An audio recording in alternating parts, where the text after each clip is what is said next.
ಯಾವುದೇ ಮುಚ್ಚುಮರೆ ಇಲ್ಲ. ಯಾರನ್ನು ಮೆಚ್ಚಿಸುವ ಪ್ರಶ್ನೆ ಇಲ್ಲವೇ ಇಲ್ಲ. ನೇರ ಪ್ರಶ್ನೆ, ನೇರ ಉತ್ತರ. ಇದು ಜನಮನ. ನಾನು ಚಿದಾನಂದ ಪಟೇಲ್.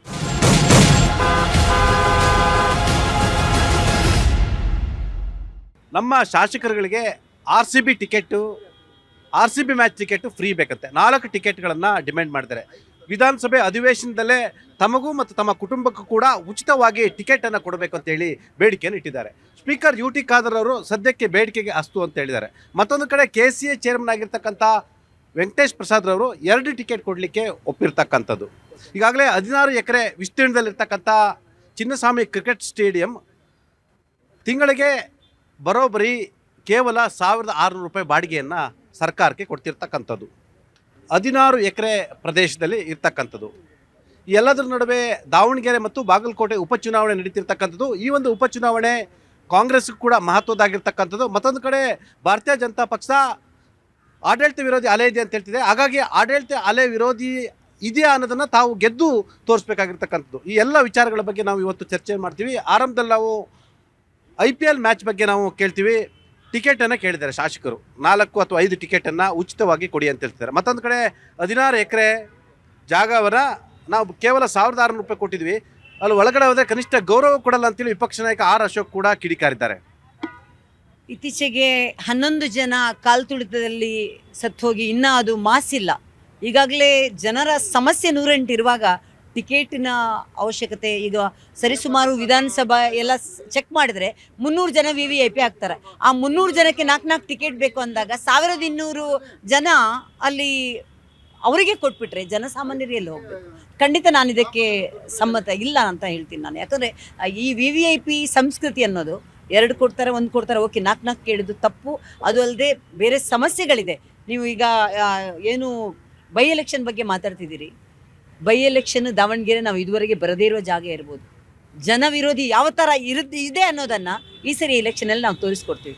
ಈ ಎಲೆಕ್ಷನ್ ಬರೀ ಬೈ ಎಲೆಕ್ಷನ್ ಅಲ್ಲ. ಕಾಂಗ್ರೆಸ್ಸಿಗೆ ನಾವು ಎಷ್ಟೊಂದು ಗೆದ್ದಿದ್ದೀವಿ, ಇದೇನು ವಿಷಯ ಅಲ್ಲ ಅಂತ ತಿಳಿಬೋದು. ಆದರೆ ಈ ವಿಷಯ ಖಂಡಿತವಾಗಲೂ ಸಾರ್ವತ್ರಿಕ ಚುನಾವಣೆಗೆ ಇದು ದಿಕ್ಸೂಚಿ ಅಂತ ಹೇಳಿದ್ರೆ ತಪ್ಪಾಗಲಾರ್ದು. ಅಲ್ಲಿರುವಂಥ ಇಷ್ಟು ವರ್ಷದಿಂದ ದುಡಿದಿರುವಂಥ ಏನು ಈ ಚುನಾವಣೆ ಸಾಮಾನ್ಯ ಕಾರ್ಯಕರ್ತ ಹಾಗೂ ಒಂದು ನಮ್ಮ ಪರಿಶಿಷ್ಟ ಪಂಗಡದ ಒಂದು ಕಾರ್ಯಕರ್ತರ ಮಗರಿಗೆ ಕೊಟ್ಟಿದ್ದು, ಅವರಿಗೂ ಸಾವಿರಾರು ಕೋಟಿ ಒಡೆಯ ಇವರಿಗೂ ವಿರೋಧ ಇರುವಂತಹ ಇದು. ಯಾಕಂದ್ರೆ 3 ತಲೆಮಾರಿನ ಒಡೆಯ.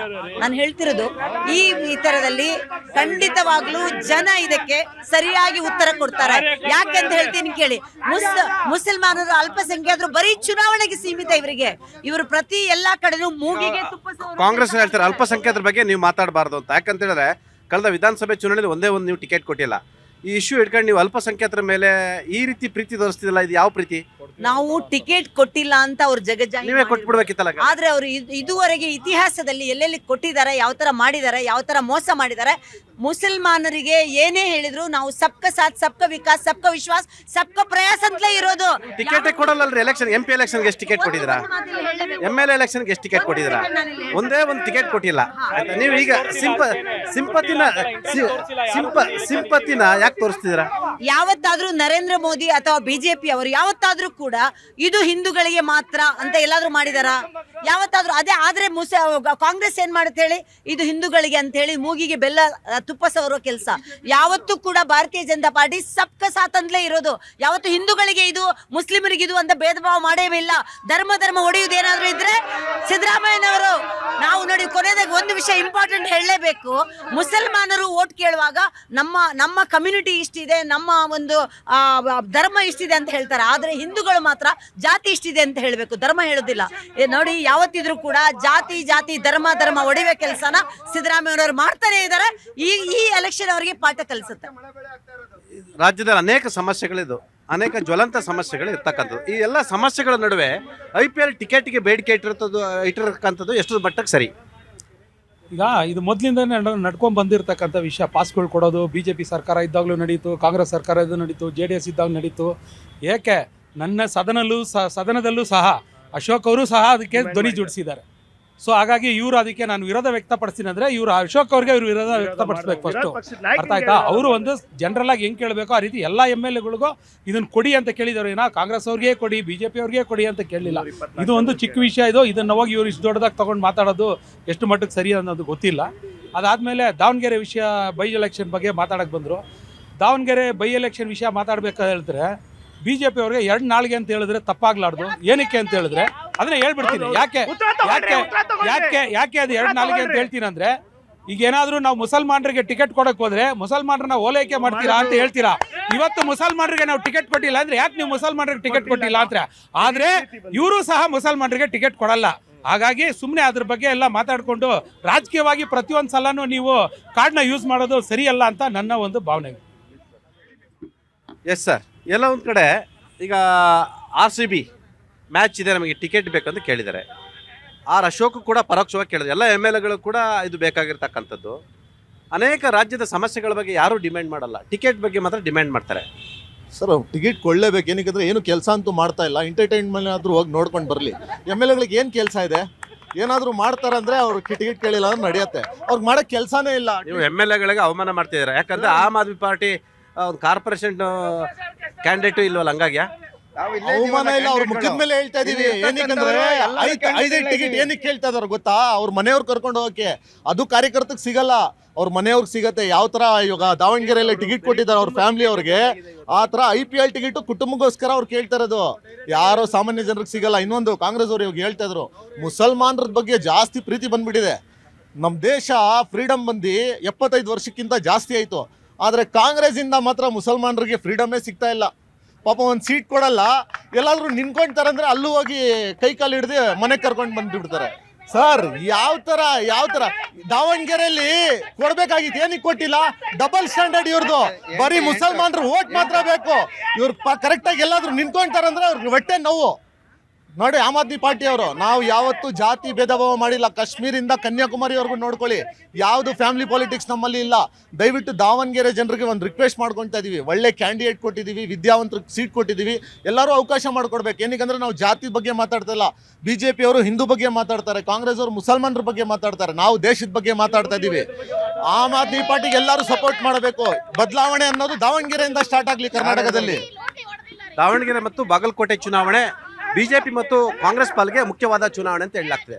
ಒಂದು ಕಡೆ ಬಾಗಲಕೋಟೆ ಚುನಾವಣೆಯಲ್ಲಿ ಸಿದ್ದರಾಮಯ್ಯನವರಿಗೆ ದೊಡ್ಡ ಸವಾಲು ಅಂತ ಹೇಳಲಾಗ್ತಿದೆ.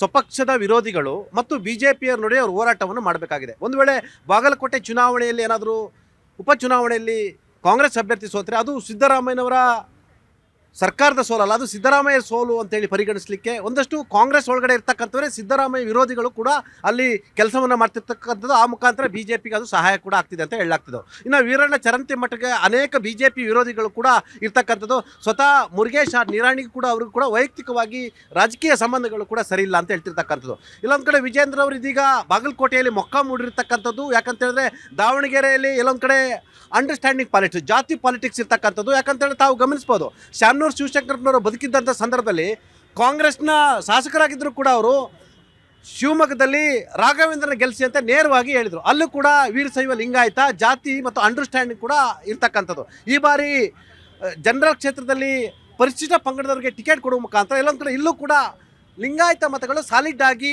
SS ಮಲ್ಲಿಕಾರ್ಜುನರವರ ಪುತ್ರ ಸಮರ್ಥಿಗೆ ಬೀಳಲಿ ಎಂಬ ಸ್ಟ್ರಾಟಜಿಯನ್ನು ಮಾಡಿದ್ರು. ಹಾಗಾಗಿ ಅಲ್ಲಿ ಎಲ್ಲೊಂದು ಕಡೆ ಜನರಲ್ ಕ್ಷೇತ್ರದಲ್ಲಿ SC ಪರಿಶಿಷ್ಟ ಪಂಗಡದವರಿಗೆ ಟಿಕೆಟ್ ಕೊಡುವ ಮುಖಾಂತರ ಗೆಲುವನ್ನು ಸುಲಭ ಮಾಡಿದ್ದಾರೆ ಅಂತ ಹೇಳಿರ್ತಕ್ಕಂಥದ್ದು. ಈ ಕಾಂಗ್ರೆಸ್ ಮತ್ತು BJP ನಡುವಿನ ಅಂಡರ್ಸ್ಟ್ಯಾಂಡಿಂಗ್ನಲ್ಲಿ ಜನ ಬೇಸತ್ತೋಗಿರ್ತಕ್ಕಂಥ ಆ ಮುಖಾಂತರ ದಾವಣಗೆರೆ ಚುನಾವಣೆಯನ್ನು ತಾವು ಗೆಲ್ಸ್ಕೊಡ್ಲಿಕ್ಕೆ ಏನೇನು ಬೇಕೋ ಆ ಸ್ಟ್ರಾಟಜಿಯನ್ನು ಮಾಡಿದ್ದೀರಾ? ಖಂಡಿತವಾಗ್ಲೂ ಭಾರತೀಯ ಜನತಾ ಪಾರ್ಟಿ ಅಭ್ಯರ್ಥಿ ಈ ದಾವಣಗೆರೆ ದಕ್ಷಿಣ ಕ್ಷೇತ್ರ ಗೆಲ್ತಾರೆ. ಯಾಕೆಂದರೆ ನಾವು ಅತ್ಯಂತ ಹಿಂದುಳಿದ ವ್ಯಕ್ತಿಗೆ, ಪಕ್ಷದ ನಿಷ್ಠಾವಂತ ಕಾರ್ಯಕರ್ತನಿಗೆ ಶ್ರೀನಿವಾಸ್ ದಾಸ್ ಕರಿಯಪ್ಪ ಅವರಿಗೆ ನಾವು ಅವಕಾಶ ಮಾಡಿಕೊಟ್ಟಿರೋಂಥದ್ದಕ್ಕೆ ಇಲ್ಲಿ ಕಾಂಗ್ರೆಸ್ನವ್ರು ಪಾಪ ತಲೆ ಕೆಡಿಸ್ಕೋಬೇಕೇ ಹೊರತು. ಯಾಕೆಂದರೆ ಪಾಪ ಅಲ್ಪಸಂಖ್ಯಾತರಿಗೆ ಶಾಮನೂರು ಶಿವಶಂಕರಪ್ಪನವ್ರು ಇದ್ದ ಕಾಲದಿಂದನೂ, ಸುಮಾರು 4 ದಶಕ ಕಾಲದಿಂದನೂ ಅವ್ರ ಮೂಗಿಗೆ ಬೆಣ್ಣೆ ಸವರ್ತಾನೆ, ತುಪ್ಪ ಸವರ್ತಾನೆ ಬಂದು ಮೋಸ ಮಾಡ್ತಾ ಇದ್ದಾರೆ. ಇವತ್ತು ಕೂಡ ಇಲ್ಲಿ ಇದ್ದಕ್ಕಿದ್ದಂಗೆ ಅಲ್ಪಸಂಖ್ಯಾತ ಮೇಲೆ ಇಂಥ ಪ್ರೀತಿ ಬಂದ್ಬಿಡ್ತಲ್ಲ ಸರ್? ಪ್ರೀತಿ ಏನಂತ ನಾವು ಯಾವತ್ತೂ ಅವ್ರನ್ನ ವಿರೋಧನೂ ಮಾಡಿಲ್ಲ, ನಾವು ಎಲ್ಲರನ್ನ ಒಳಗೊಂಡು ಇನ್ಕ್ಲೂಸಿವ್ ಆಗಿ ಮಾಡಿದಂಥದ್ದು. ಆದರೆ ಶಾಮನೂರು ಶಿವಶಂಕರಪ್ಪರವರು ಇದ್ದಾಗ ಕೂಡ ನಂತರ ಅಲ್ಪಸಂಖ್ಯಾತರಿಗೆ ಅಂತ ಹೇಳಿದವರೇನೆ ಅದನ್ನು ನಾವು ಉಲ್ಲೇಖಿಸ್ತಾ ಇದ್ದೀವಿ. ನಾವೇನು ಹೇಳ್ತಾ ಇರೋದೇನು ಅಂತಂದರೆ, ಮೊನ್ನೆ ಗಂಟೆ ಹೇಳ್ತಾ ಇದ್ರು ಸಾದಿಕ್ ಪೈಲ್ವಾನ್ ಅವರು, ನಾನು ರಣರಂಗವನ್ನು ಬಿಟ್ಟರೆ ಏನಂತಾರೆ ಈ ಸಮುದಾಯ ಸೋತ್ರೆ ನಾನು ಸೋತಂಗೆ ಅಂತ. ಇವತ್ತು ಇದ್ದಕ್ಕಿದ್ದಂಗೆ ಡೀಲ್ ಆಗೋಯ್ತಲ್ಲ ಸರ್. ತಿರ್ಗಾ ಮತ್ತೆ ಅಲ್ಪಸಂಖ್ಯಾತರು ತಿರ್ಗಾ ತಮ್ಮ ಮೂಗಿಗೆ ತುಪ್ಪ ಸವರ್ಕೊಂಡ್ಬಿಟ್ರಲ್ಲ, ಇದು ಡಬಲ್ ಸ್ಟ್ಯಾಂಡರ್ಡ್. ನೀವು ಡೀಲ್ ಅಂತೀರಾ, ಆಯ್ತಾ? ತುಂಬ ದಾವಣಗೆರೆ ಜನ ಮಾತಾಡ್ತಿದ್ದಾರೆ. ನೀವು ಶ್ರೀನಿವಾಸ್ ದಾಸ್ ಕರಿಯಪ್ಪ ಹಾಕಿರ್ತಕ್ಕಂಥದ್ದೇ BJP ಮತ್ತು ಅಲ್ಲಿ ಶಾಮನೂರು ಶಿವಶಂಕರಪ್ಪರ ಕುಟುಂಬದ ನಡುವಿನ ಡೀಲ್ ಅಂತ ಕೂಡ ಅಲ್ಲಿ ಆರೋಪವನ್ನು ಮಾಡ್ತಾರೆ. ಸರ್ ಅಂಡರ್ಸ್ಟ್ಯಾಂಡಿಂಗ್ ನಿಮ್ಮ ಅಂಡರ್ಸ್ಟ್ಯಾಂಡಿಂಗ್ ರಾಜಕೀಯದ ಯುದ್ಧದ ಈ ಒಂದು ಸನ್ನಿವೇಶದಲ್ಲಿ ಯಾವುದೇ ಡೀಲ್ ಅನ್ನೋದಿಲ್ಲ. ನಾವು ಡೈರೆಕ್ಟ್ ಆಗಿ ಜನರನ್ನ ಬೀಟ್ ಮಾಡ್ತಾ ಇದ್ದೀವಿ. ನಮ್ಮ ಎಲ್ಲಾ ನಾಯಕರು ಕೂಡ ಹೇಳಿದ್ದಾರೆ ಆ ಅಭ್ಯರ್ಥಿಗೆ ಗೆಲ್ಲುವಂತ ಪ್ರಯತ್ನವನ್ನ ಸರ್ವ ಪ್ರಯತ್ನವನ್ನ ಸಾಮೂಹಿಕವಾಗಿ ಮಾಡ್ತೀವಂತ. ಆದ್ರೆ ಡೀಲ್ ಆಗಿರುವಂತದ್ದು ಪಾಪ 40-45 ವರ್ಷದಿಂದ ಅದೇ ಕುಟುಂಬಕ್ಕೆ ಗುಲಾಮಿತನ ಮಾಡ್ಕೊಂಡ್ ಬಂದ್ರು. ಮತ್ತೆ ಇವಾಗ ನೀವು ಹಂಗೆ ಹೇಳಂಗಿಲ್ಲ, ಗುಲಾಮಿತನ ವರ್ಡ್ ಬಳಸ್ಬೇಡಿ. ಮತದಾರರು ಯಾರ ಗುಲಾಮಿಗಳು ಅಲ್ಲ ಸರ್. ಆಗ ನಿಮ್ಮನ್ನು ಗುಲಾಮಿಗಳು ಅನ್ಬೋದ? ಒಳ್ಳೆ ಪದ ಬಳಸಿ. ಯಾಕಂತ ಮತದಾರರು ಗುಲಾಮಿಗಳಲ್ಲ, ಆಯ್ತಾ? ನೀವು ಎಲ್ಲ ಒಂದ್ ಕಡೆ ನೀವು ಶಾಮನೂರು ಶಿವಶಂಕರಪ್ಪ ಇದ್ದಾಗ ಅಂಡರ್ಸ್ಟ್ಯಾಂಡಿಂಗ್ ಮಾಡ್ಕೊಂತಿದ್ರಿ, ಅದೇ ಅಂಡರ್ಸ್ಟ್ಯಾಂಡಿಂಗ್ ಅನ್ನ ಮುಂದುವರಿಸಿದ್ದೀರಾ.